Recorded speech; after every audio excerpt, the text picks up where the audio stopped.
Okay, let's see. Mm, let me open the PDF. Okay, so let us start.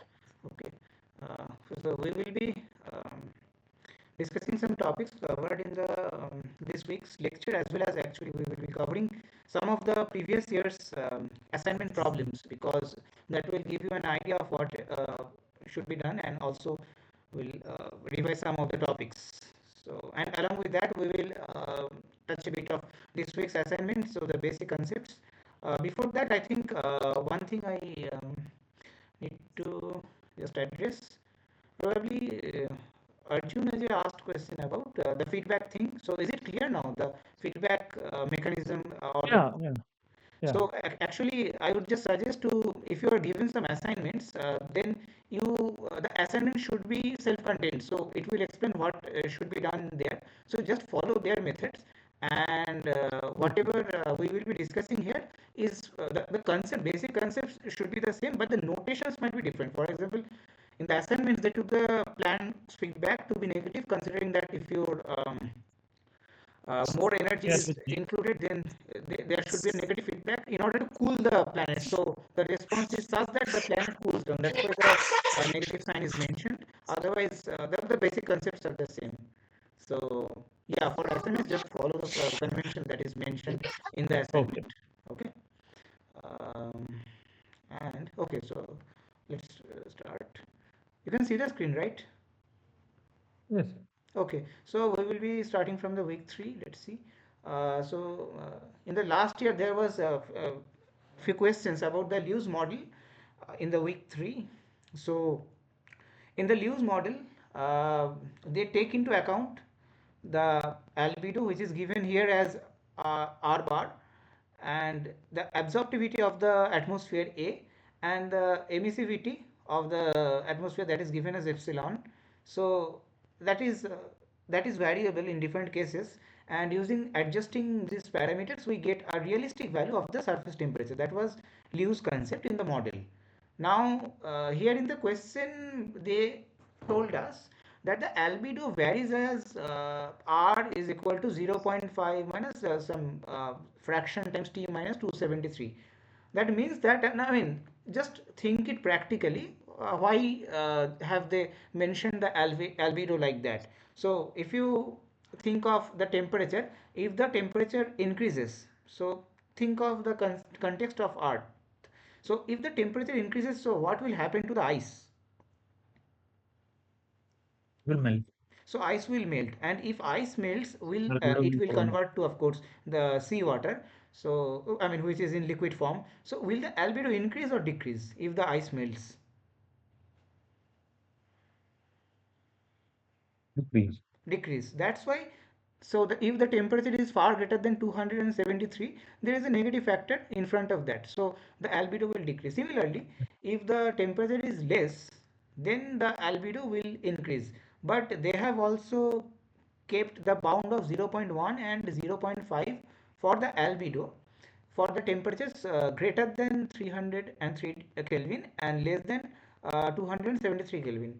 Can you think of that reason why they have kept the albedo like that? I mean, it is a quite realistic, I mean, not exactly, of course, but quite realistic approximation.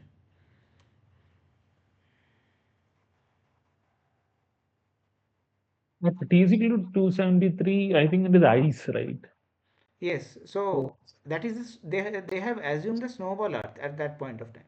So if the temperature goes below 273, then there is no it will. scope for the water to remain as water state, I mean liquid state. So that will completely become ice, and above 303, even in the polar regions, there would be no ice. So that is the concept. So now the in terms of albedo, the Earth will act as uniformly. So whether it is 303 or 305 or 10, it will not vary much. So they have kept constant for those values, and the albedo will of course be greater than the value which is 3 at 303, while the temperature is lower. But Below 273, all will be covered in ice, so they have assumed the albedo to be 0.5.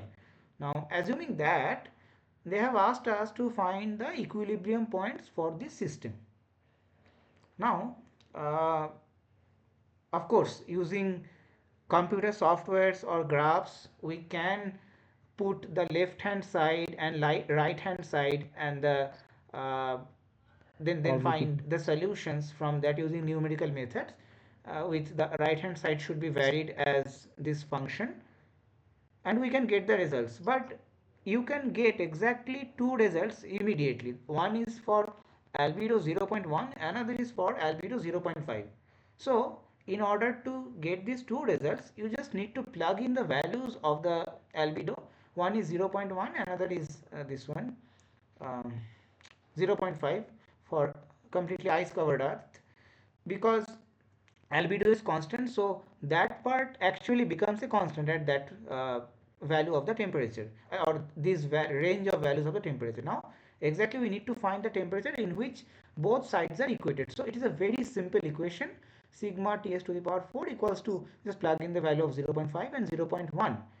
If you plug in those values, then you will get, of course these are actually given, solar constant, epsilon, a, these are given values. So if you put those values, then you will get the value of this 309.4 Kelvin, which is ice free earth, where albedo is basically 0.1. And similarly, if you put the value 0.5, you will get the surface temperature of 260 Kelvin, so which is quite low. I mean, of course it is a freezing temperature. Now these 2 points are easy to get. The main difficulty arises when you want to find the intermediate state, which is partially ice covered earth, and I would say that which is very analogous to today's situation of earth, where we have almost ice free regions in the equator, and almost always ice covered regions in the polar areas. But I mean, due to climate change, the change that is changing, but still we have the partially ice covered earth till date. So we can find another solution for this, but this is not so straightforward, because the right hand side is a function of temperature, and left hand side is of course varying as t to the power 4, and this is a fourth order equation. I mean, I think they call it quartic equation. So second order is quadratic, third order is cubic, and fourth order is quartic. So that is very difficult to find analytically. That's why we use computational methods to find the solutions. And now you can take a range of values, sigma ts to the power 4, put it on the left hand side, take a range of values for this one, as this is a function of the temperature, and put it on the right hand side and just compare those values. Basically the computational technique assumes the difference of the values, whenever they are very close, the difference of the values will be very less, and using that they find the equilibrium temperature, which is in between 288.11 Kelvin. Just for completeness, there is the computational solution. So this point is 260 Kelvin, which is kind of snowball earth. This is 309.40 Kelvin, which is ice free, completely ice free earth. And in between, the equilibrium temperature is 288.11 Kelvin. Now, uh, we saw in the lectures, and also we discussed that we can determine the stability of these points, whether they will be stable or unstable. This we can determine. Okay, so for example, let's take this point. This is completely ice free earth. Now what happens when the temperature increases?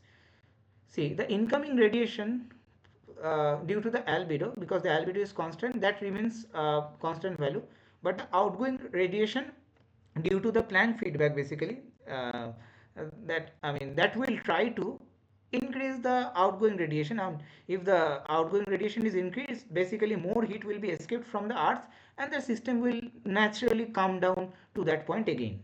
Okay, so this point is a stable equilibrium point. Similarly, if they want to go to the point below, or the temperature below that, the opposite effect will be there. So then the albedo effect will be important, and that will import more radiation into the atmosphere, and that will naturally increase the temperature, and it will try to make the earth completely ice free. Now similar logic will happen at the complete ice covered earth. Here below that temperature the albedo is constant, so the incoming radiation is constant, but the outgoing radiation is drastically reduced below that. So there is accumulation or increase in the heat that will again push the values close to the equilibrium point. Similarly, if we go we can increase the temperature, it will similarly be pushed back towards the equilibrium temperature. Okay, now this point, the intermediate point is an unstable point, because if you increase the temperature from here, then the solar radiation which is outgoing is still less than the incoming solar radiation, so it will continuously be pushed towards that point. Similarly, if you decrease the temperature, it will continuously be pushed towards that equilibrium point of snowball earth. Now our earth actually was in a snowball earth stage long back, so it was a very stable stage, as you can see if we follow. Of course this is a toy model, but it was in a stable stage.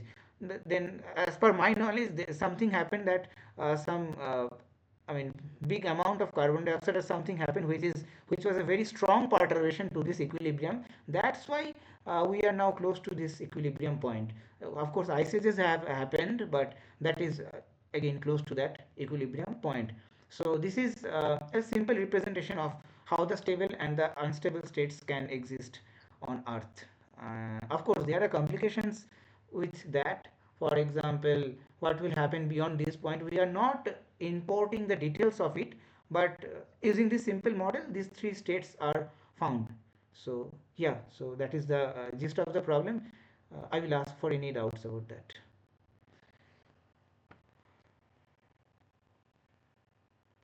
People want to join. Okay, so yeah, any doubts about that problem?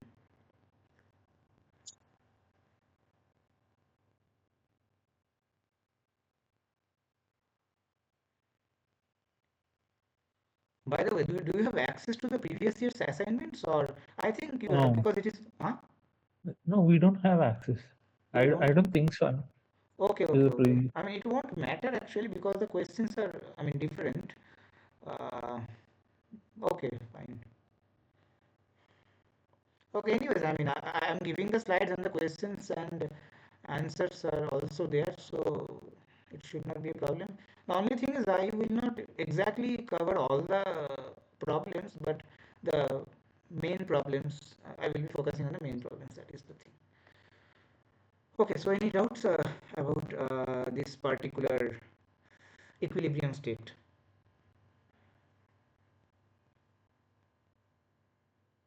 Actually these the goal of these type of models is, of course we can go to very complicated models, but the basic understanding or the basic principles behind those models remain the same.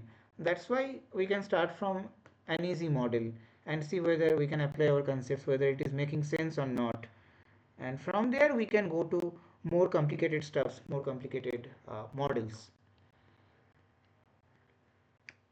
Okay, if not, if no doubts are there, then I will go to the second question, I think second or third questions in the previous year's assignment.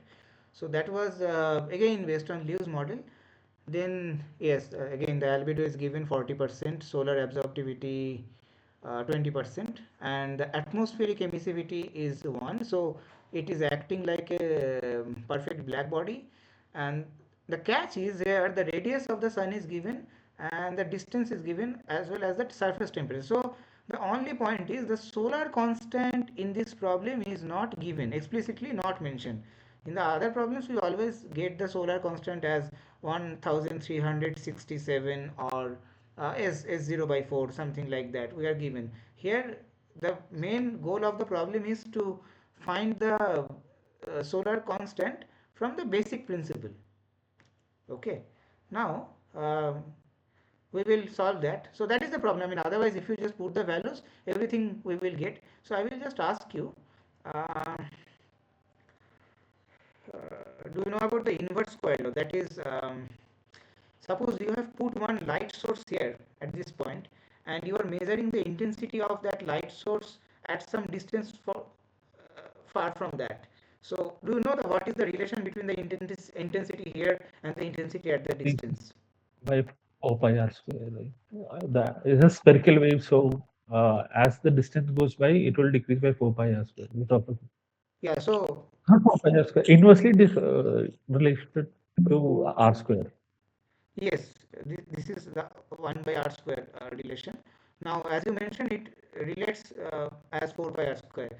If the source is spherical, then the total energy is, let's say, the energy density times 4 by r square from the source, and the energy will be evenly distributed on each and every sphere. I mean, at each and every length, you can draw a sphere from the source, and the energy, we can assume that it is evenly distributed in that sphere. So the energy going through the unit area will be 1 by 4 pi r square of that energy. So that varies as 1 by r square. That relation we can use to determine the solar constant. So yeah, so we can determine solar constant at any point in the solar system. So similarly, we have done that. So now we have applied Stephen Boltzmann law. So the energy emitted at the surface of the sun per unit area is sigma times 6000 to the power 4. Now that energy is evenly distributed across the surface. So that energy, total energy, will be, of course, the radius square will be there. Now as it is traveling through the whole distance between sun and the planet, it is reducing by 1 by r square. So that factor will be divided. So we need to multiply by 10 to the power 6 and divide by 2 times 10 to the power 8, and also need to square it because it varies as square. So the factor that is important is 1 by 200 square. So that will be multiplied with the energy, I would say, energy flux at the surface of the sun, and we will get the solar constant at that particular planet, which is yeah, we have not calculated the value, we have just replaced the other values here, and from there actually sigma will be cancelled out. That's why we have kept that, and you will get quite simple answer of Ts equals to 300 Kelvin. So I mean, these are fine. 2 minus epsilon is 1 here because uh, the perfect black body, I think, yeah, perfect black body has emissivity equal to 1, that is replaced, and this term is 2 times rho. Rho is taken as 40%, so 0.4 times 2 is 0.8, and solar absorptivity is 0.2. So 2 minus 0.8 minus 0.2, that is 2 minus 1, which is 1. So that remains as only s by 4. That is fine. Now, yeah, so any doubt on that particular concept of the 1 by r square relation of the intensity of the radiation? Anyone? Uh, so apart from Arjun, Ajay, anyone else? If you have any doubts, just ask. I will explain it once more.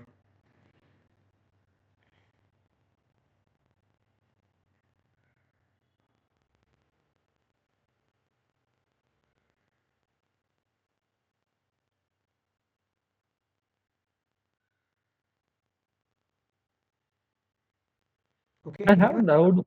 The Yeah, radius of the impact the solar radiation right. at um, What is your doubt? how does the radius of the sun impact? What is the radius of the sun? How does the radius of the sun impact? I think, can you just show the question once again? Huh, It is given the radius of the sun is 10 raised to 6 kilometers. right. So, how does that impact the Oh, okay, amount of okay, okay. radiation? See. The surface, I will again go to the paint for that. Let me check. See, the Stephen Boltzmann law is, suppose I need a pencil or something like that. You can see the paint screen, right? Ah, so, let's say it is the sphere of the sun. Okay. So the Stephen Boltzmann law says that sigma times T raised to the power 4, that is the energy per unit area per unit time or power per unit area. Now the sun has the surface temperature of 6000 Kelvin, right? Yeah. So Oh, okay, okay. so Like the 4 pi r energy square. per unit area per unit time will be sigma times t to the power 4, but the total energy will be times 4 pi r square. Yeah. Now Okay. that energy is distributed at each and every sphere. Okay, I mean Okay. each Yeah. and every distance. So we are again dividing it by 4 by r to the power 4. So to get Okay. the energy per unit area at that particular point, I mean any point on this particular sphere, bigger sphere. Okay, Okay. Okay. Fine. Fine. that's why. Thank you. Thank you. Okay.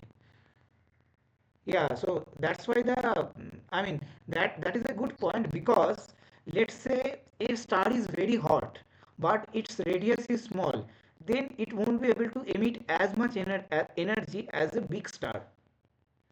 Now, Uh, uh, now it is.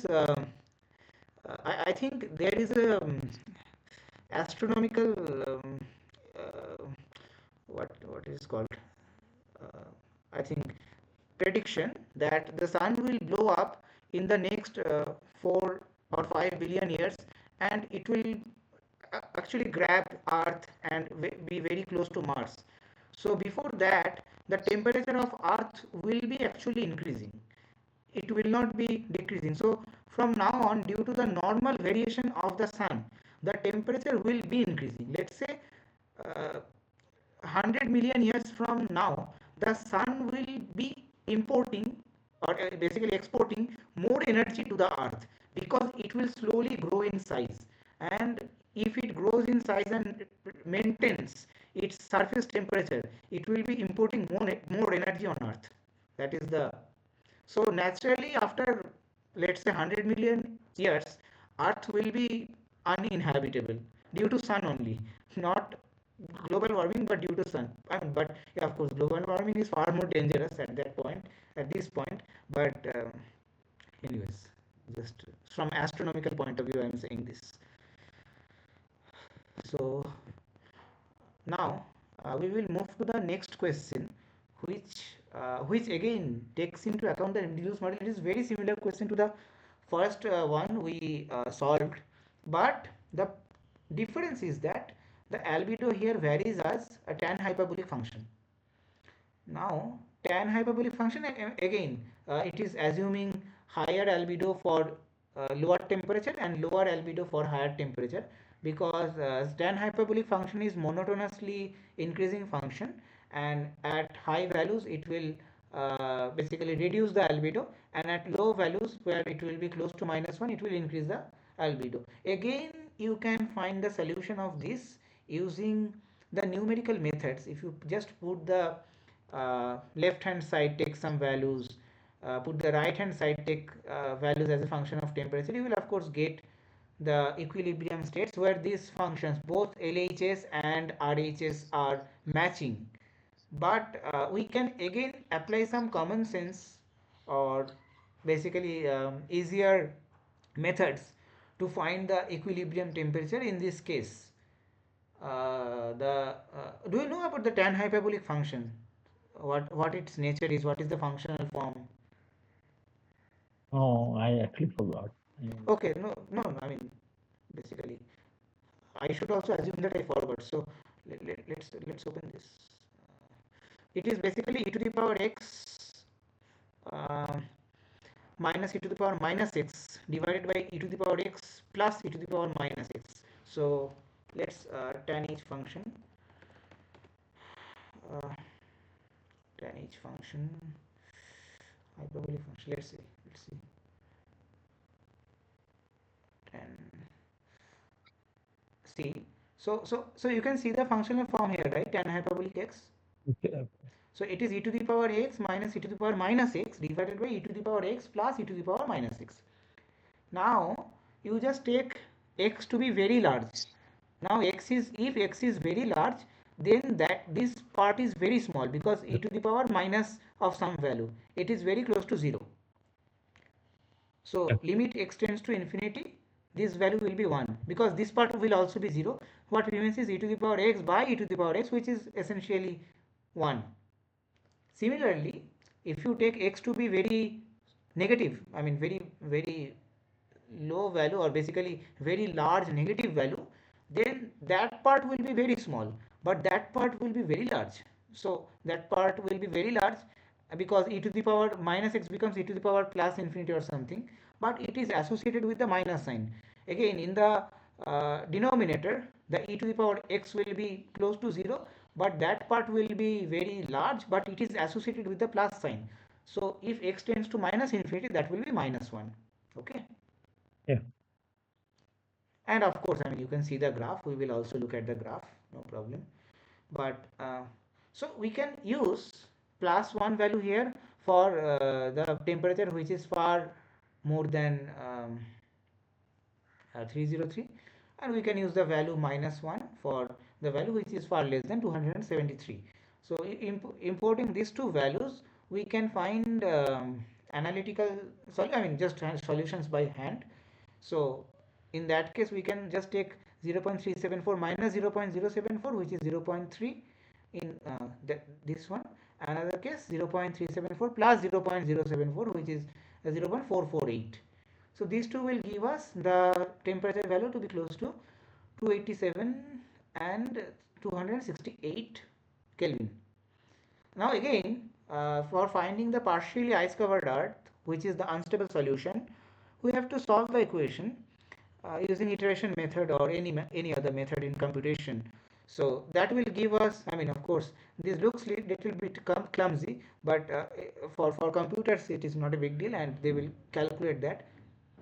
Yeah, we have included those values also. Actually, these are constants, so we will not bother about that much.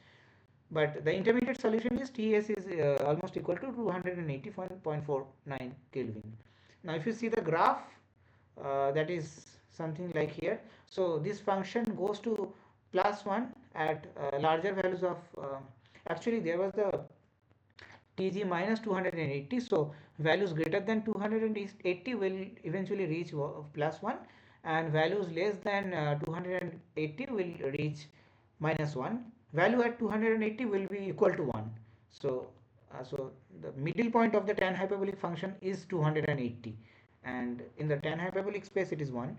So it will cut the outgoing radiation in 3 points. So 3 are equilibrium points, equilibrium solutions.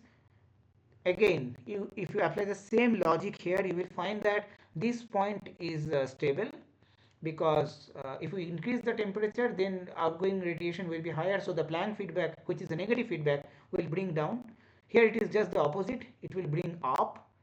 And at this point, if someone increases the temperature, it will keep on increasing. If someone decreases, it will keep on decreasing till that particular point is reached. That's why it is again the three equilibrium solution, and one unstable and two stable solutions. So this is the just the difference of the using of the tan hyperbolic function. Actually, tan hyperbolic is more realistic representation of our temperature change, because it is a non-linear function. You can see there are curves associated with that, so it is not a linear function. And in nature, mostly systems behave as non-linear functions. So initially they will not change much, but after some time they will rapidly change. That is the nature of our elements related to earth systems. Okay. Okay, so any doubt about this problem?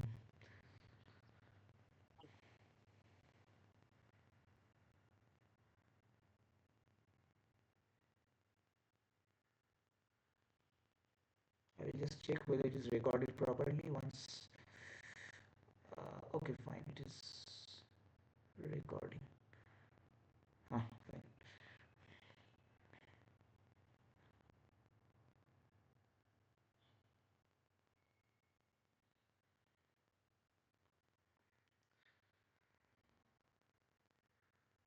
Shall I randomly call some name? Sahil Kumar, are you here? Yes, yes, sir. So, did you understand the problem? or any doubts? Yes, sir. No, sir, no doubt. You don't have any doubts. So are you familiar with tan hyperbolic function, this type? Because linear function is simple, we have used linear function here, but in that case we have used tan hyperbolic function. That is the only difference. All the remaining concepts are the same. Okay.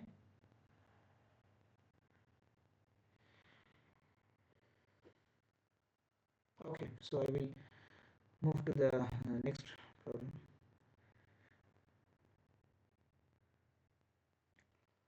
What was the problem here? Oh, okay.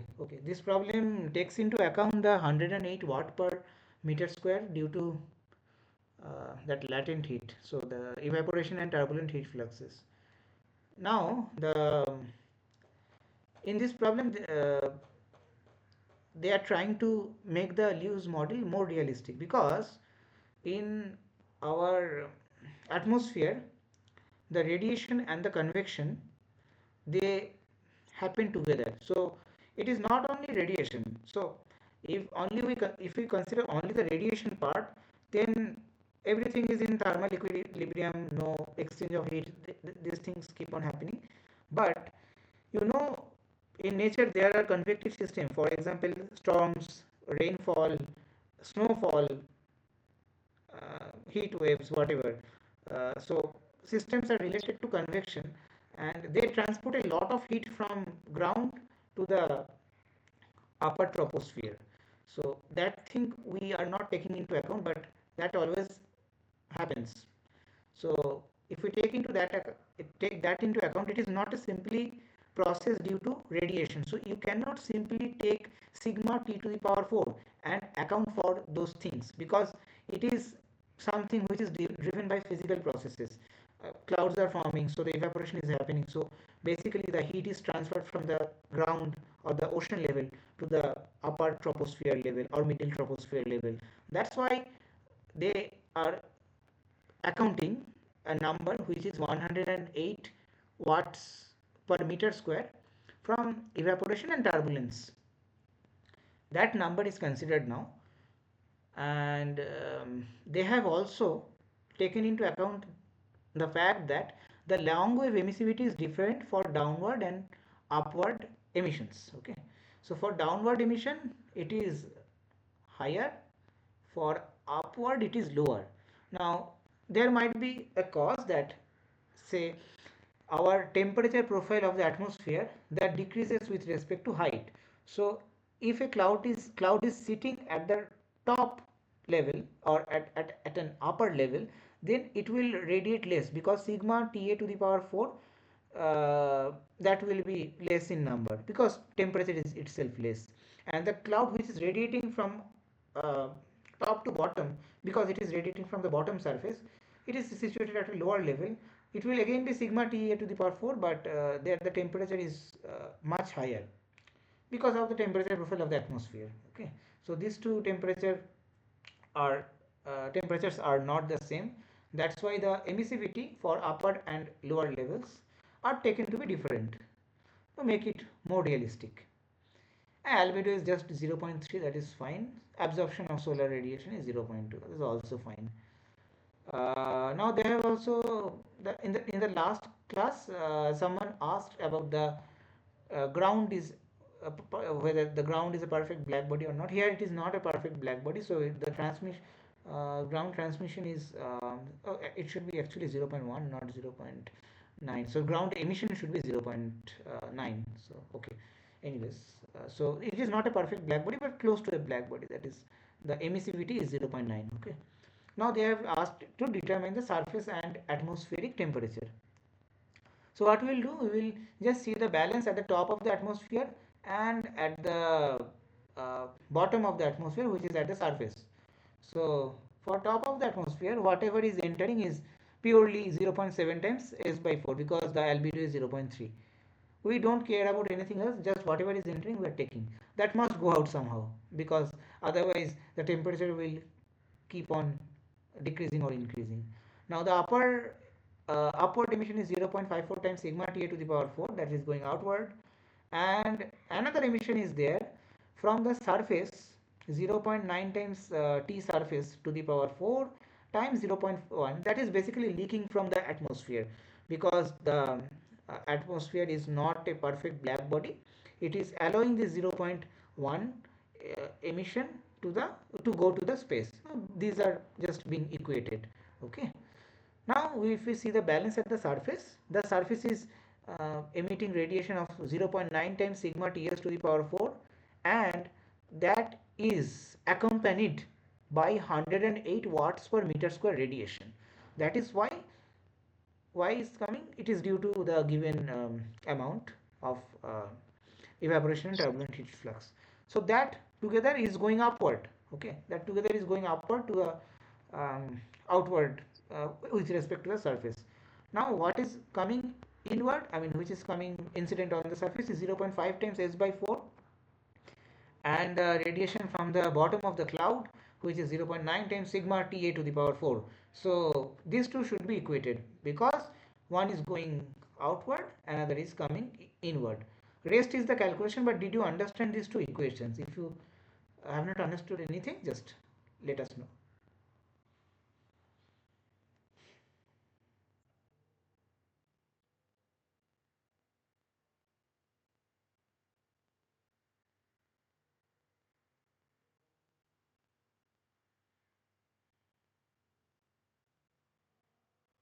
Okay, someone wants to join this call. Okay, let's see who wants to join this call.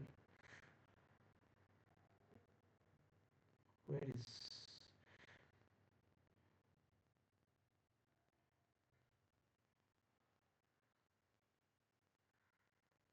View?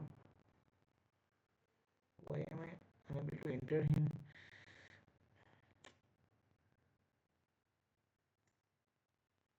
Ah, admit. Okay, so any doubts on this problem? Because if you have any doubts in these two equations, your results will alter. If you have written those equations perfectly, then it's fine. Was 0.5 arrived at in the second equation? 0.5 into S by 4. Oh, okay, okay. How That did is it? due to the absorption of the solar radiation and also the albedo. So albedo is there, 0.3, but the absorptivity of solar radiation by the atmosphere is also 0.2. So the radiation that is reaching at the ground from the solar radiation is 0.5 times S by 4. Okay. So from 1, 0.3 is being subtracted, and again 0.2 is being subtracted. So addition of these two makes 0.5. Now 1 minus 0.5 is 0.5.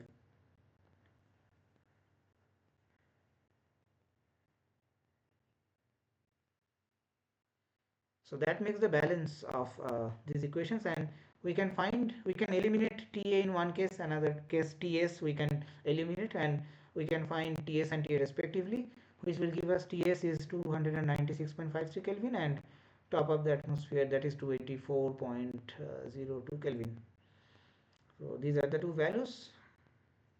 Uh, right, what I have written here. Okay, okay, just explained. At the surface, incoming radiation is the solar radiation after absorption by the atmosphere, and reflection due to the albedo. Outgoing radiation is due to surface emission and the 108 watts per meter square. Now, yeah, both surface and atmosphere are not perfect black body. So just one correction here. I will of course correct that, but it should be 0.1. Transmission is 0.1, or the emission is 0.9. Emissivity basically. Okay. Okay, I will go to the cloud section now. So if any doubts, you can just ask in 1 minute. I will next shift to the clouds. Shall I randomly again ask? Uh,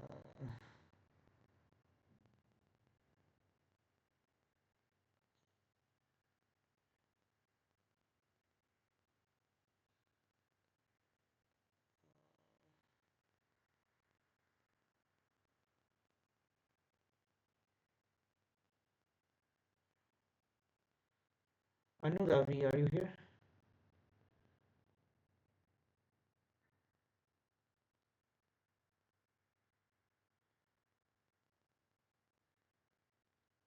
Nikita Kaushik, you're here.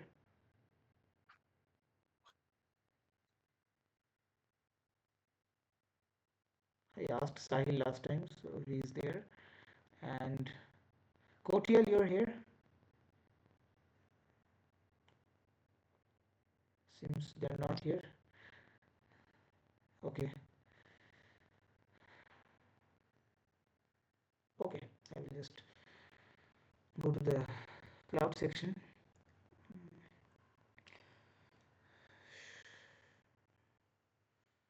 Actually, this was a bit tricky problem because surface and atmosphere both are not black body.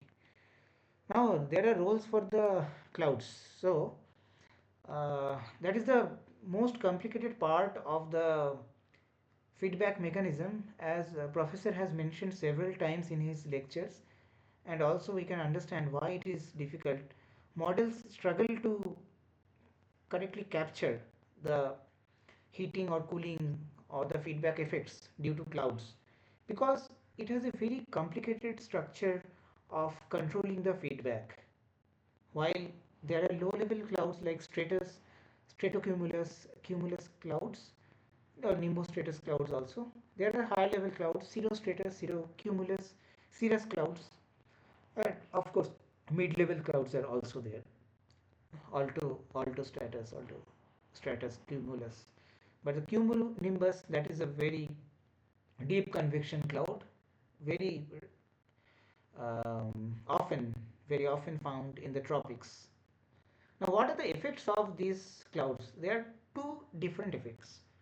One effect is affecting the solar radiation. Another effect is affecting the outgoing longer radiation from the earth. Now what will happen, we will understand in parts. Let's start from below. These low level clouds, they contain a lot of water molecules, okay? Because the temperature is not so high, the water usually doesn't get into the ice state. So it is in liquid phase. Now if it is in liquid phase, what happens is it can reflect the incoming solar radiation a lot, but will not absorb the outgoing longer radiation much. The temperatures of these clouds is also low. So if it is emitting something sigma T to the power 4, that will be high in value, that will eventually try to cool the region, cool the surface to lower level area, because the temperature is higher. And also they will reflect, if you see a low level cloud from an aeroplane or somewhere here, you will see it is very white, so it reflects a lot of solar radiation. So solar radiation is unable to penetrate into the surface, so albedo is locally increasing, and also the outgoing longer radiation is quite high. That's why it has overall cooling effect. That's why lower level clouds have lower overall cooling effect. Okay. Now for middle level we cannot exactly say, so we will just go to the upper level. Middle level is a combination of the lower and the higher level. That's the explanation might be combination of lower and higher level. But in the higher level, what happens is the temperature is very low. It is less than the freezing point of water. So they are mostly snow clouds, or I would say ice clouds. Now the property of ice is the solar radiation can easily penetrate through the ice and it reaches the ground, but it blocks a lot of outgoing long wave radiation due to the property of ice. I mean, that is the molecular level description. I specifically don't know much about it, but I just can tell you that it blocks the solar radiation, outgoing long wave radiation, because the of course the vibration levels of the outgoing long wave radiation will match with that of the vibration frequency of ice. That's why they would be able to absorb the radiation efficiently. So for high level clouds, the heat is basically being trapped into the atmosphere. For low level clouds, heat is ejected out of the atmosphere. So it has overall cooling effect. But for high level clouds, solar radiation is incoming as usual, but outgoing longer radiation is being blocked by those ice clouds. That's why it has overall warming effect. Of course, the middle clouds will have a mixture of these effects. We need to take what is the combined effect of those two processes. And the challenge is also for cumulonimbus cloud, which has extend from lower level to very high level also. So we cannot exactly say what happens, because it has the effect of both cooling and heating. Now this is, that's why it is little distinct from the other clouds. But if you understand the effects of the low level and the high level clouds, I think it's good enough. And that is the highest uncertainty in the models. They cannot capture those effect of the clouds properly. Okay, there the highest Uh, uncertainty lies. Actually, the high level clouds have ice, right? They have ice, yes. So ice has a higher albedo, right, than water. So why is the albedo low? Oh no, I can say that uh, there are different forms of ice. So the ice, the ice which is fresh ice, then typical snow, this type of ice, they have different types of different values of albedo. And if it is, let's say, very solidified, I mean it is very dense, as happens in the surface, then the albedo is fine, then the albedo is high. But if it is in the very higher level of the atmosphere, I don't know how Pretty much they will thin, be collectively isn't able it? to reflect, because that is not as dense as it Okay, happens in okay. the ground. Density So, decreases with height. huh? I mean, density decreases with height. So is that why what you're saying? One thing I can say that if you look a cloud from the uh, top of the low level, sorry, if you look at a cloud from the top of the low level cloud, you will see it is completely white. If you look at it from a higher than the higher level cloud, that value will will be mostly transparent. So they are not very uh, reflecting. They don't reflect much, but they somehow can absorb the uh, outgoing longer radiation. Let us look at some pictures if I can find that. Uh, let's say picture of clouds from top. I don't know whether I will get some. There are some good pictures. So these are low level clouds and they mostly look white. Okay, so and these are high level clouds. I don't know how they will look from above the high level clouds, that I don't know, but for low level clouds I know that they look very white. A picture of, let's say, cirrus clouds from top. Huh, that is the picture of the cirrus clouds from bottom actually. From top, I don't know. I think this type of pictures are there. They are not able to reflect the radiation much very efficiently. If you look at this picture, yeah, they are white actually from that side below, but I think they are very sparse. They are not very closely packed. That's why the effective albedo is not very much. So sun uh, no, I mean just think of a situation. Let's say the sun is here, okay? So if the sun is at this point, you can still be able to see the cloud. That means that it is not reflecting much. So it is, the light is being transmitted through that cloud. From the daily Okay, experience, I can say. Okay. But if you have some cloud which is like that, um, fully white. wait a bit. Uh, if you have some pictures of, if you have clouds like that, and you if you go below that, you will see complete darkness, because most of the light is reflected by the clouds. That's what I can see from my experience. That's why this type of clouds. Now if you just like that from bottom, it will make more sense.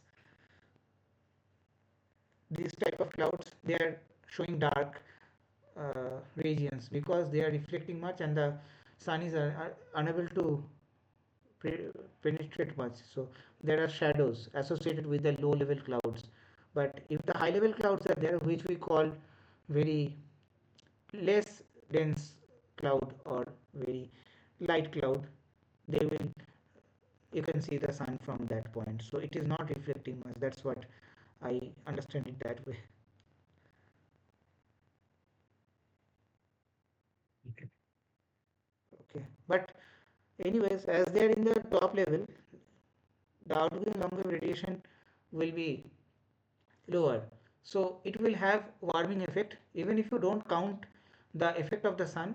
Due to the outgoing long wave radiation, it will bring uh, warmth here because the outgoing long wave radiation will be lower here, so incoming is whatever is normally happening there, but the outgoing long wave radiation is lower, so it will lead to overall warming.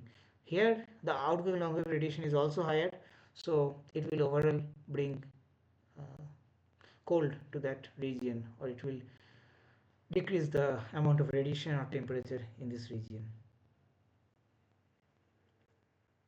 Okay. Okay.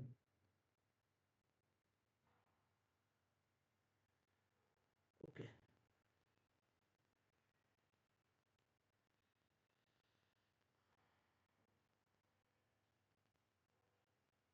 What is, okay, okay, there was question on pressure broadening. Yes, so we will discuss a bit about the pressure broadening phenomena. uh, Now for that you need to understand what is the spectra. So depending on the vibration or the rotation level, electronic level is there, but we are not considering the electronic levels here. Depending on the vibration or rotational level, if those match with the particular vibration or rotational levels of a particular molecule, then the energy will be absorbed, also emitted, but if the energy is given, it will be absorbed, transitioning the particular molecule to a higher state. That's how all the spectra of absorption, emission, and transmission are made.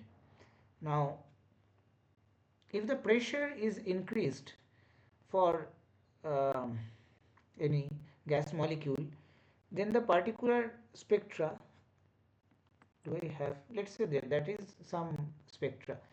If the pressure is increased, the width of the spectra will be broadened. So it will have more breadth compared to, or in technical language, full width at half maxima or half width at full maxima, FWHM or HWHM, like that. It will be increased for pressure. Now, why it happens? I mean, the relation is like that. Alpha is some alpha 0 times P by P0, some temperature by temperature naught by temperature to the power half. So if there is more pressure, then the half width at half maxima, that will increase. Now I will just try to discuss with you why this happens. Try to, let's say from a very basic level, that will do. But let's see how it affects the greenhouse gases. For example, uh, let's say carbon dioxide is, this is water actually. This is for water, not for carbon dioxide, but let's say it is absorbing one particular radiation at, let me do it full screen. uh, let's, sorry, let's go to this point.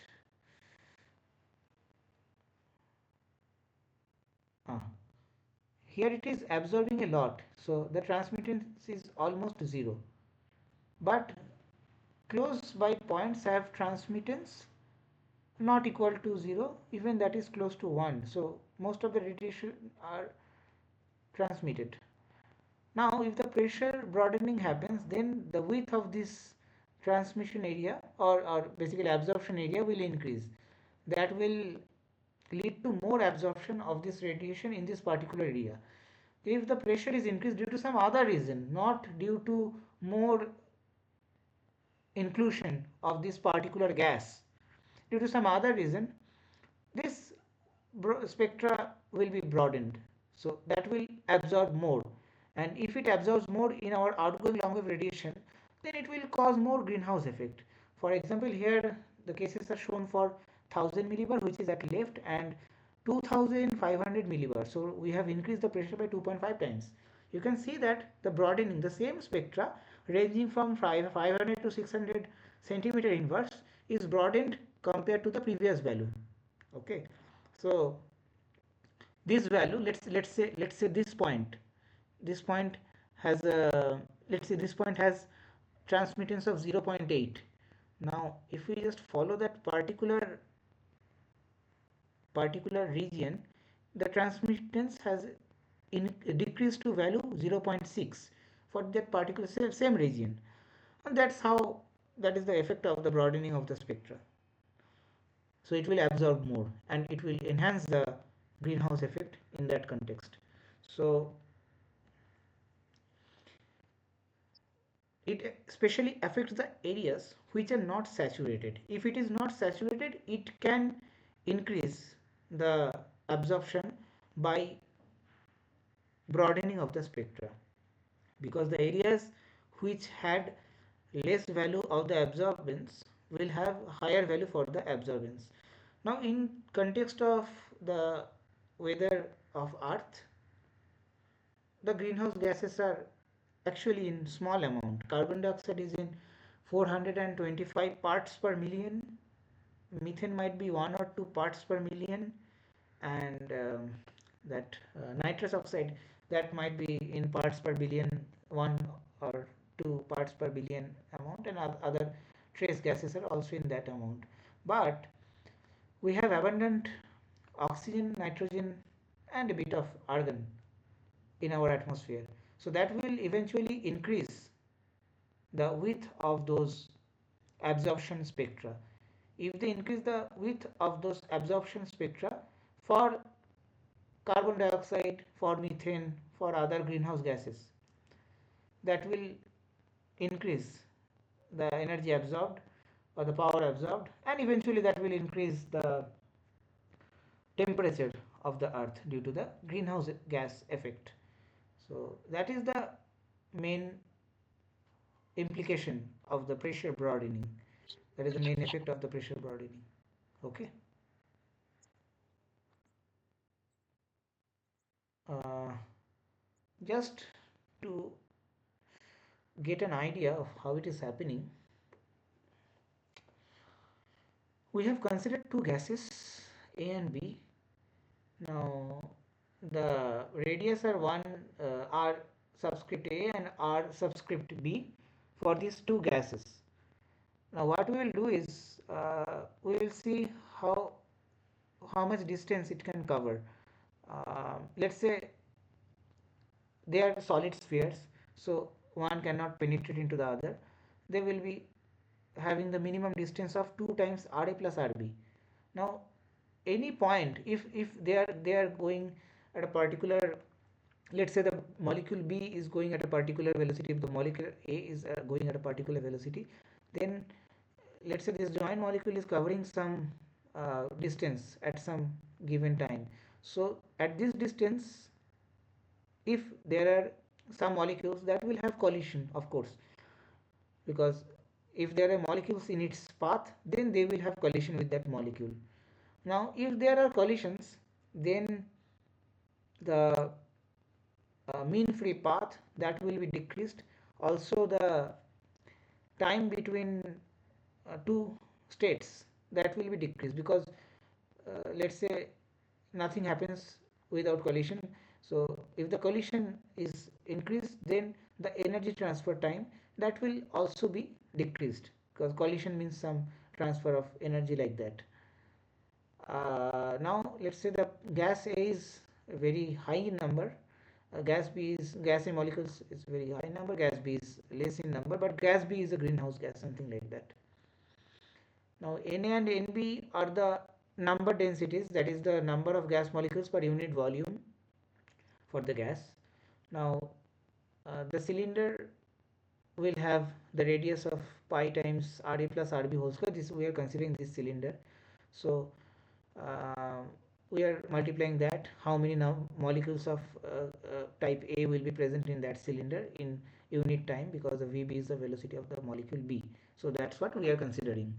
Now um, what we have to mention, okay, Na and Nb, there the number densities. So that gives us the Na times kBt times Vb by kBt, that is the factor just divided. These are constants. Kb is the Boltzmann constant, T is the temperature, which we are assuming to be constant. That gives us, using ideal gas law, PV equals to RT, or P equals to some I think n times some m times kBt, like that. So that can be replaced by P times xB, which is xB is the mole fraction. Mole fraction means the relative fraction of that particular gas in terms of moles. Okay, so that is there, and eventually we will get the value of the mole fraction is there, but it will be multiplied with the pressure. Okay, uh, now if you multiply it with the pressure will be summation of the pressures of A and B, but the pressure of B is negligible because the amount of gas B is negligible, but the collision time, or the, what I would say, the energy between these two transitions are controlled by the factor P. Okay, now if the rate of collisions increases, then the time between two collisions will decrease. Now the broadening of the spectra, let's say that is some delta energy or delta frequency, that is inversely proportional to the time of two collisions, because if collisions happen, then the transition will be influenced, the transition will happen. So that is the concept behind that. That is a consequence of the Heisenberg quantum uncertainty principle, that is very much used in quantum mechanics. So this is the hand waving argument for explaining the role of the pressure. So you must know that it will increase proportionally to the pressure. The width will be proportional to the pressure. Actually, in practice, it is not exactly proportional to, but if pressure increases, then the width of the frequency or width of the emission spectra, that will also increase, and that is some kind of explanation behind that. Okay, of course we have considered the temperature and the fraction of that particular molecule to be constant. That has to be maintained, otherwise we won't be able to um, consider this particular formalism. Now, okay, I think I should have written XA here. There is a mistake, but fine. It is a constant. Anyways, we're making that as a constant. Okay, so any do you have you got any idea about this particular formalism? It is not very I'd say well constructed, but at least for understanding purpose, have you got the idea?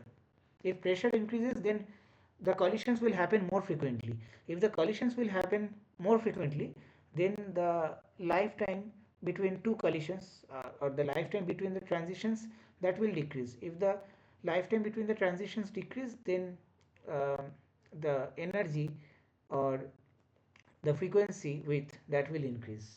That is the basic principle behind that. So yeah, at least from basic perspective, or at least from understandable perspective, is it fine?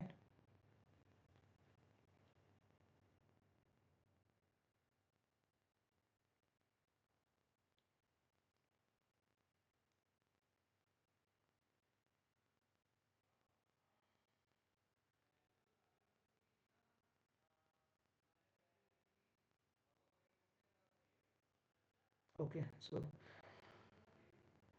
okay, if it is fine, then um, we will go to the next problem.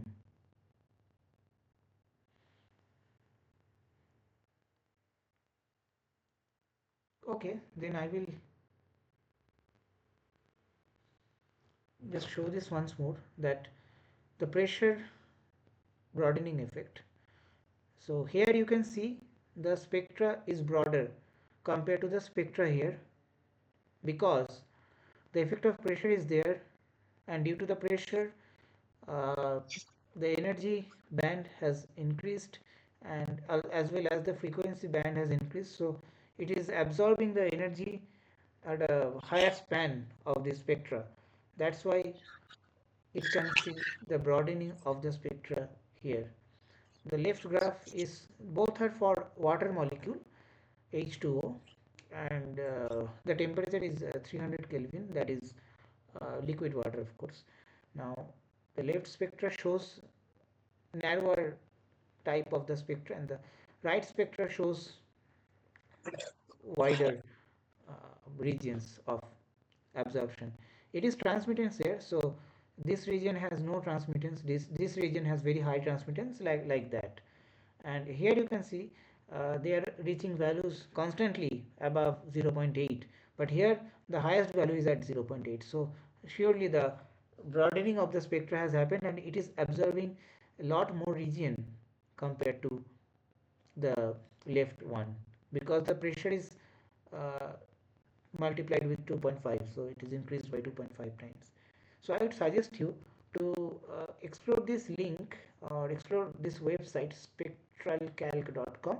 Here you can find, at least from the basic features, you can find different spectra and the characters of the spectra. You can change the pressure, you can change the temperature, so you can play with that. That's one thing you can do. That is a very useful website, I would say. So okay, so any doubt about pressure broadening?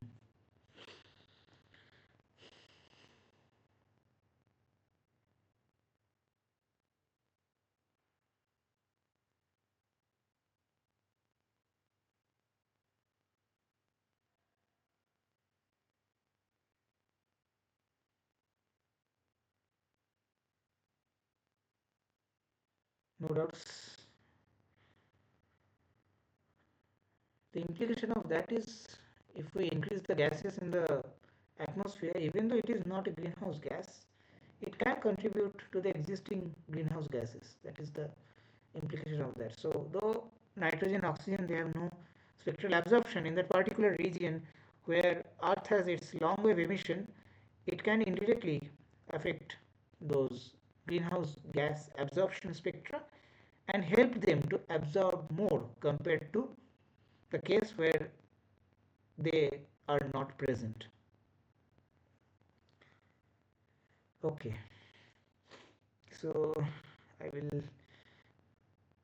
go to the next problem. The next problem is about atmosphere of Venus. So Venus is the hottest planet, or planet with highest average temperature in our solar system.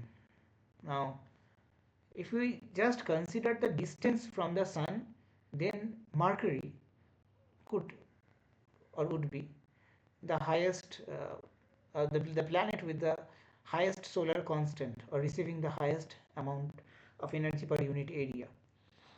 But Venus has something else. Venus has a vast storage of carbon dioxide that released during some events, and or slowly with time. That's that's why Venus has become so warm, and it absorbs a lot of outgoing long wave radiation due to the presence of the carbon dioxide, and it due to that reason it has become very hot. Although I think in the lectures we have seen that the energy which is actually which actually enters after the calculation of the albedo, is less than that of Earth, but the temperature is far more higher than Earth. So the greenhouse effect in Venus is very strong. That's why, though it actually let's enter very small amount of radiation compared to Earth, it is very hot, because the difference between surface and the top of the atmosphere, that is huge. Now here the question is, let's say Venus has n layers, which are transparent to solar radiation and opaque to surface emission. Now, find the surface temperature of Venus. Of course, there is no given formula, so or we have to find the formula because there is no value. So we will see the energy balance at different levels of Venus. As we have done the simple energy balance for planet Earth, we can do the same calculation for Venus. Just we have to keep in mind that there are n different layers in Venus, and we can play with the value n to replicate the original uh, temperature profile of Venus. So we assume that at the top of the atmosphere the temperature is T subscript A. Okay. Now this is of course always valid because that is entering, that is outgoing. Incoming is S by 4 times 1 minus rho, and outgoing is sigma times T A to the power 4. That is the final layer, that is the topmost layer. Now if there is one layer, what will happen is, let's say one layer means only one layer is between the surface and the top of atmosphere. So at the surface the energy balance, that is valid at all times. Okay. Now for one layer at the surface, emission is sigma times Ts to the power 4, and that will be equated to sigma times Ta to the power 4 plus the solar radiation that is basically hitting the surface.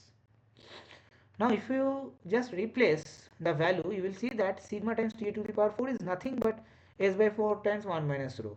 So the Ts will be 2 times S by 4 times 1 minus rho. So from there we can calculate T subscript S. That is one uh, calculation. So for one layer it will give 2 times the S by 4 times 1 minus rho by sigma. Of course we have to take 1/4 power of that to get the surface temperatures.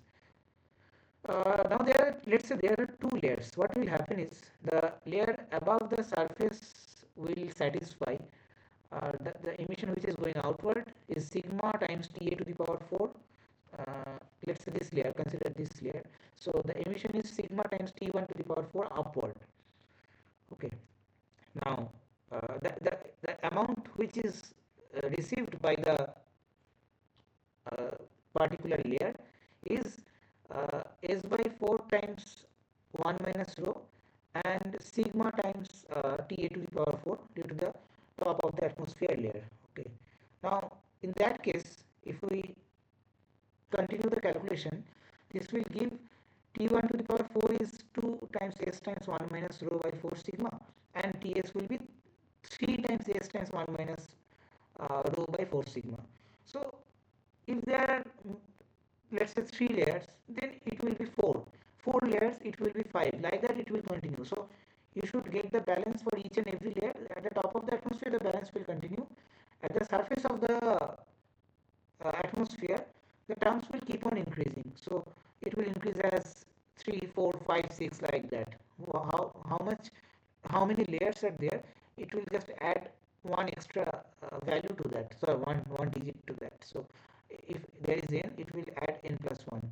So for capital N layers there will be n plus 1 value multiplied before that, and let's say we want to determine temperature of any nth layer, which is not the surface layer but some layer in between. So there will be, actually it will be Tn, okay, not Ts. So okay, so Tn will be equal to n plus 1 times S times 1 minus rho by 4 sigma to the power 1 by 4. And of course if S is if n is equal to S, then that value will be capital N plus 1. And here the convention is that n equals to 0 denotes the top of the atmosphere. So that is the calculation. So you need to find the balance at each and every layer, and from that you will be able to calculate the temperature of the layers. So the general method or general formula is, this is sigma times Ta to the power 4. It will be something like 2 times sigma Ta to the power 4. It will be some 3 times, and at the bottommost layer or the surface layer, it will be n plus 1 times sigma times T to the power 4, which is basically n plus 1 times S times 1 minus rho by 4 sigma in terms of temperature. And of course, we have to take 1/4 power because this to the power 4, temperature to the power 4 is there due to Stephen Boltzmann law. Now, that is the basic calculation for determining the temperature of any planet, let's say, which has n layers for the atmosphere. Just balance the incoming and the outgoing radiation at each and every layer, and then you will get the temperature values for equilibrium temperature values for those layers. That is the basic method. Okay, is this clear?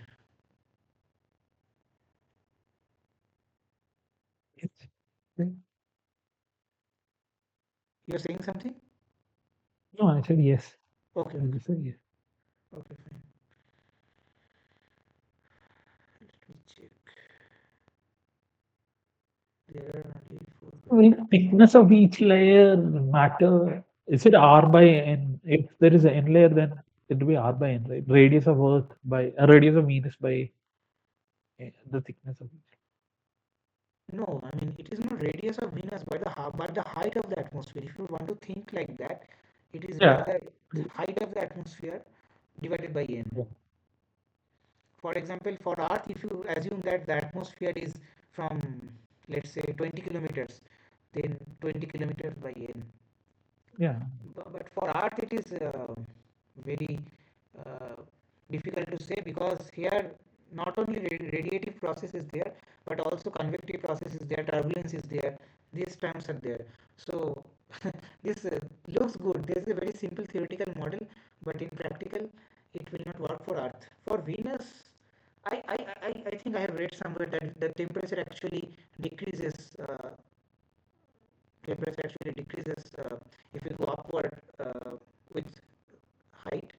And that happens for Earth also, but for Venus that is there, and it uniformly decreases. So that model is quite useful to determine the temperature of Venus. Okay.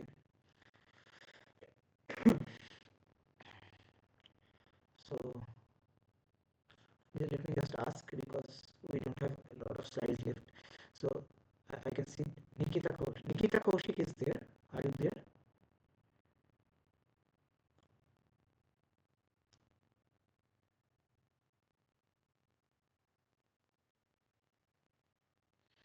Okay, I think she's not there.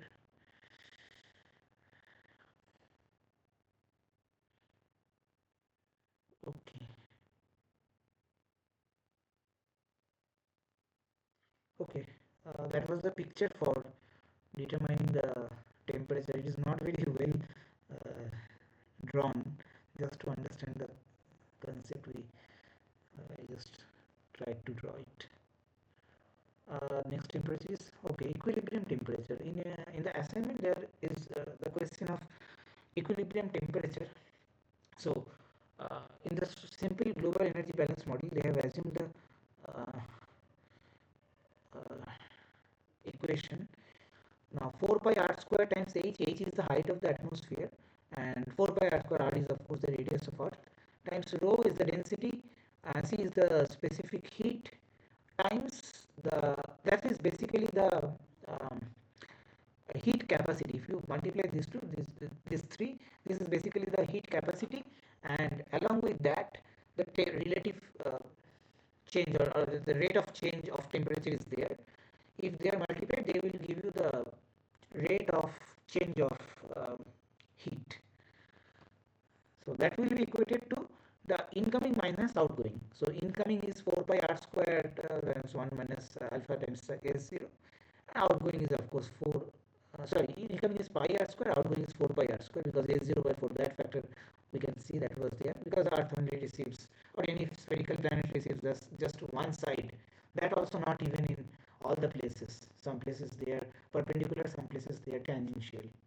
So that should be equal to the outgoing radiation in case of steady state. But if the steady state is not maintained, this will change due to the disbalance between these two terms. Okay, fine. we're given the values of R, H, rho, C. Uh, in the assignment, some other question is there. I think they have just taken dt to be 0 and they just want to equate these two, and that is your task. You have to find the value of the temperature from that. But here we just would like to uh, see some variations of that. So we assume that Earth has warmed 1 Kelvin in the last 30 years due to the global warming. And now, how do you counter the effect of global warming in the model is the question. Now, one method is to consider the decrease in the albedo. Another method is, I think, to consider the decrease in the emissivity. So that will also give the same, at least mathematically, that will also give the same answer or account for the same. Now, find the current value of alpha. Now we have taken dt to be 1 Kelvin. We have expressed that in terms of SI units, that is for Kelvin per second, from Kelvin per year to Kelvin per second, and the equilibrium temperature before warming is obtained by, that is just the same similar problem. We just need to take it to be 0 and we will get something, and from that we will get the value of T, and then we can use the value of T plus 1, that is this value T plus 1, and put that into the equation, because we can just forget about this part and just put the value of T plus 1, and then we can calculate albedo, and you will find that the albedo has a relative change. Albedo has a change which is negative, so it has been decreased because more radiations, because this value is positive, so change of alpha should be negative, because it has also associated negative sign. So that is the relative change in calculation. We can take the derivative, so we can forget about this part and we can take a derivative of this after taking logarithm in the both sides.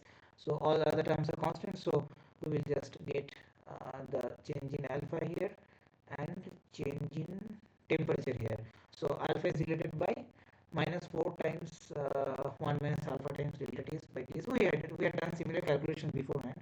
That will, for small changes, that will counter or that will account for the value of the delta alpha, and that will give you just 0.0097 change in the albedo, which is a negative change. Okay, so the present albedo value you will get as 0.2903. You can do the same calculation with replacement of T by T plus 1 and taking the difference, and also arguing that the difference is mainly due to the change in the albedo. Okay, is it fine? Yes. Okay. Actually, how does if height increases or decreases, how does it change the temperature? I mean, it will take more heat. If height increases, it will take more heat to bring the same temperature change. So how does it So how is it done? uh, How does height? are you asking about this particular problem or in general? Yeah, not exactly this problem, but how H will actually influence the temperature. Height. Uh, See, uh, in normal atmosphere, temperature decreases with height. That is Okay. mainly due to the adiabatic expansion. Lapse rate. Okay, lapse rate. That is the lapse rate.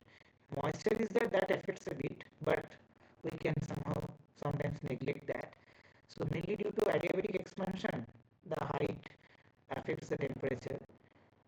If the atmosphere is thick, if it is thick, then in general it will impose more greenhouse effect. In terms of radiative balance I am talking, it will impose more greenhouse effect, maybe due to presence of more greenhouse gas or due to presence of the pressure, that is the pressure broadening. These two types of effect can be there, and for that the temperatures, the profiles of the temperatures will change. So that is Okay. one. Are you asking for this aspect or any other aspect? It depends on Actually, the the thing, context. if the height increases, then it will take more heat to bring the heat capacity is constant. So Oh, is okay, that okay, okay. linked? At this model, for this model, yes, yes. I mean, if height increases, then right, right. If you're talking about this equation, if height is increased, then heat capacity will decrease in order to balance the same thing. That's what you want to say, right? Heat capacity, would it be constant? Heat capacity Yeah, we have taken it to be constant. I mean, that value c times partial dt times dt for the by dt. same difference. How does temperature how does temperature evolve in if height Now, increases?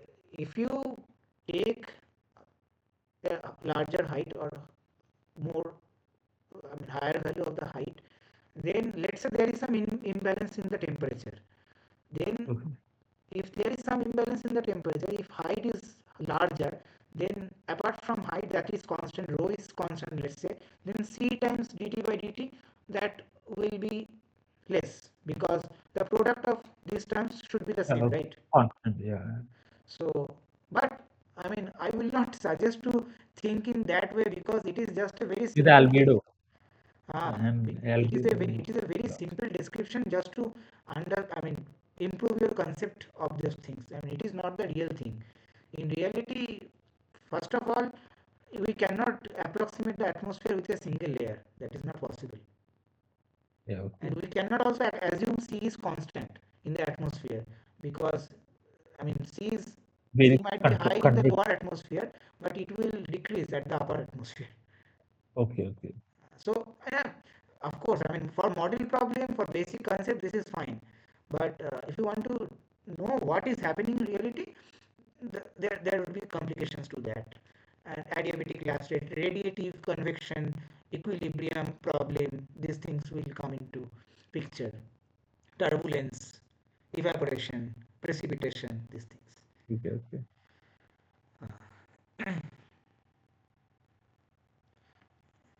Okay, I have the last slide for today. Okay.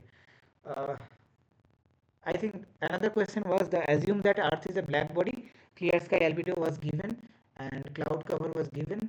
Then how does the cloud cover change the albedo of Earth? That was the question. So in that case, I think that is a very straightforward question. So Yeah. for getting the albedo, you just need to scale the albedo with the relative fraction. So I think I have changed the values here, but you will get some other values in the question.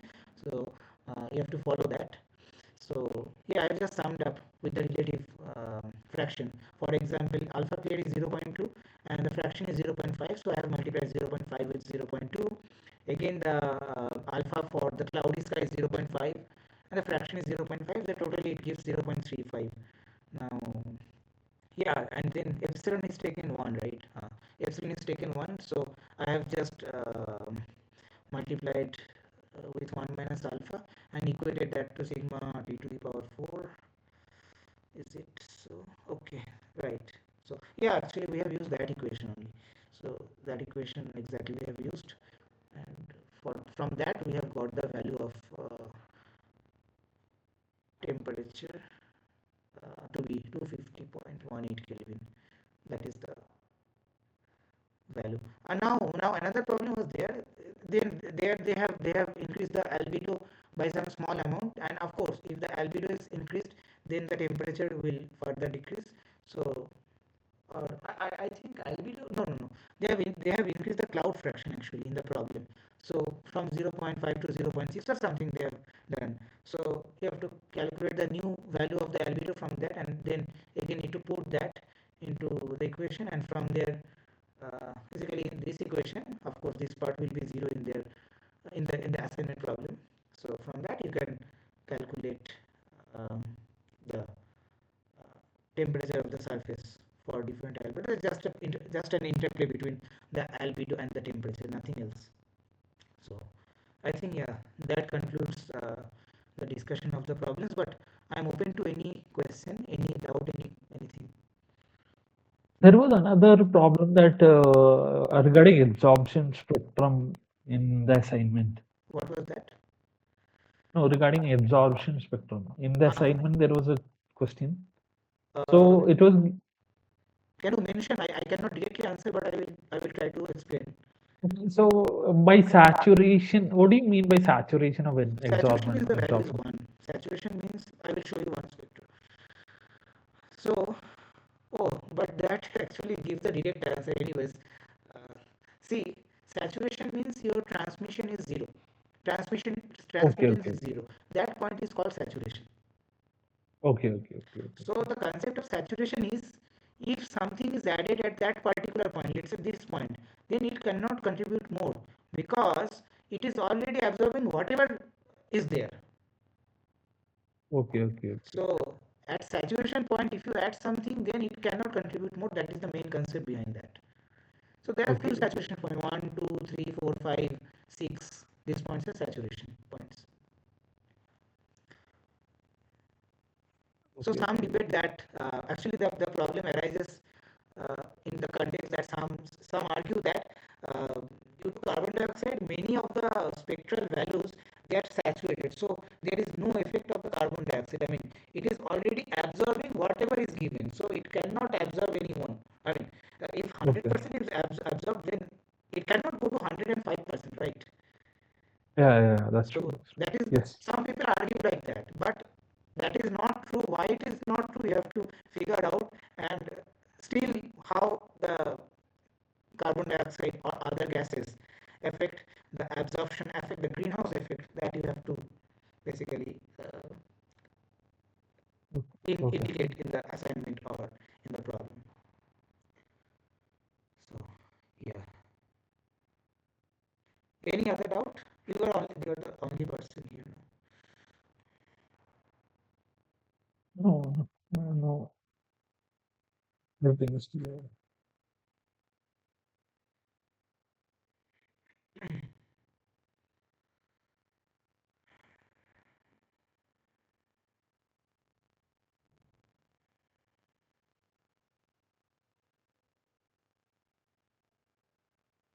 So what is the? How do you feel the level of the session? Is it very basic It's good actually. It's really or good. You're intermediate or taking. advanced? I mean, anything. So it will be fine to construct the further lectures on that on the basis of your feedback. If it is fine, then I Everything will is fine. continue that.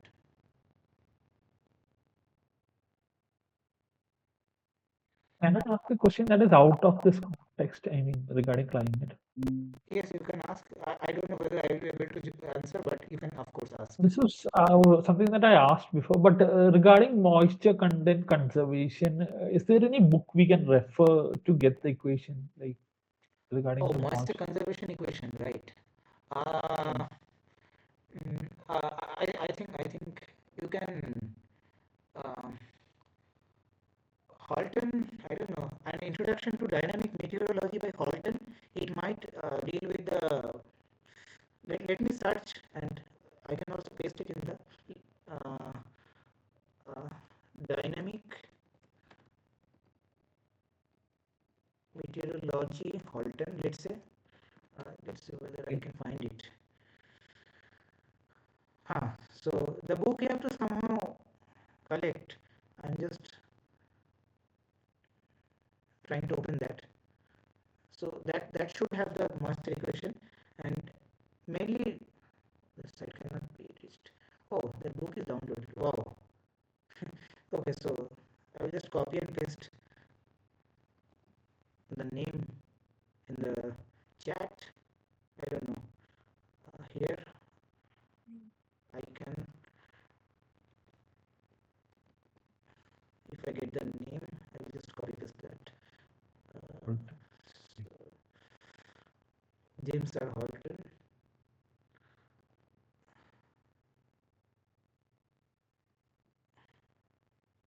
I don't know whether you can see that. I've just said the name. You can download that.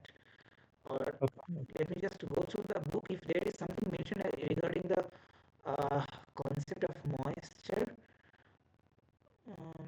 circulation, and waves, tropical dynamics.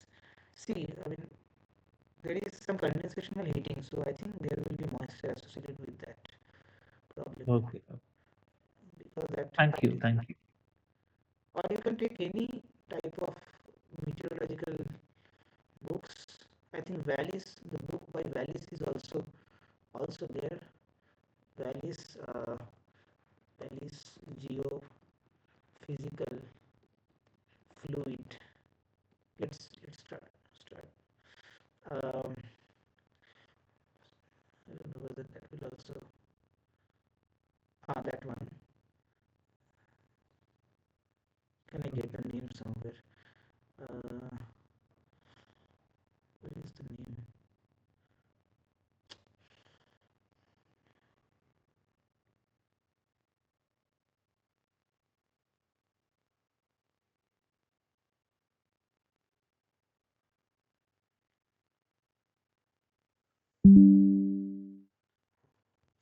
Battery is low. That is also a good book, but that is a little.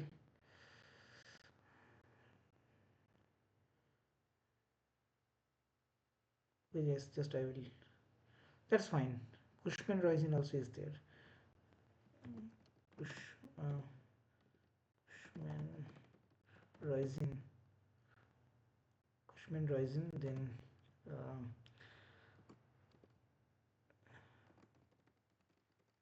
geophysical fluids. Let's see. Introduction to geophysical fluid dynamics. So yeah, you just search with the keyword atmospheric and oceanic sciences or this type of uh, context. You will find that. Okay. Moisture equation has just the conservation of moisture. There is nothing special. I think I went through a book called Hartman, but it wasn't given in that. So that was why. Hartman. Okay, okay. I don't know about that book, but yeah, I think if you get the equation is not difficult. I mean, that is a conservation of moisture. And they just take into account the evaporation, precipitation into consideration, and then they try to deduce some equations, because in tropical meteorology the moisture is really important. Phase change of moisture, associated Oh. circulations are important. Actually, in vertical also it is important, right? Because of mixing ratio and all. Because Right, of right. mixing. Yeah, for vertical mixing also, basically entrainment and retrainment, because if the vertical air which is mixing is dry enough, it will reduce the moisture, it will reduce the dew point, and for detrainment it will increase, it will create convection. Like this, these things are always there. So it is undetermined. Clouds and moistures, they are still not very certain. In the they are research topics, they're not completely established. That is the point. Okay. Okay, any other doubts? No, it's clear. Everything is clear. Okay, one Thank you. participant is there, I will ask. Nazma is there, any doubts?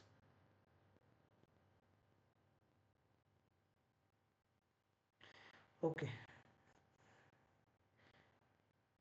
okay, if there is no other doubts, then we will meet in the next session next week, and we will conclude today's session by this. See you next week. Okay. Thank you very much. Thank you. Okay, welcome.